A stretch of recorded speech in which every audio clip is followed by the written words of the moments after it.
Welcome to CMP Auto. Come with us and learn how to check your vehicle's oil level. You're looking to ensure your vehicle's oil isn't too low or too high, that it's just at the correct spot. To start, let's pop the hood.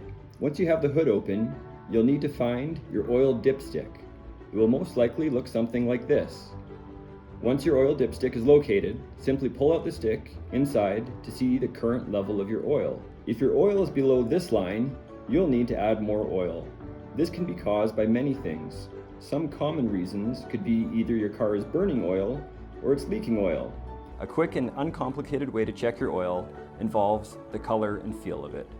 First off, if your oil is very dark or pitch black, you're most likely in need of an oil change.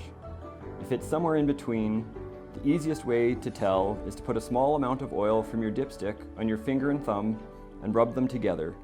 If the oil feels gritty, it's certainly time for an oil change. If you have any more questions, we'd love to help. Come give us a call at CMP to book your service appointment today.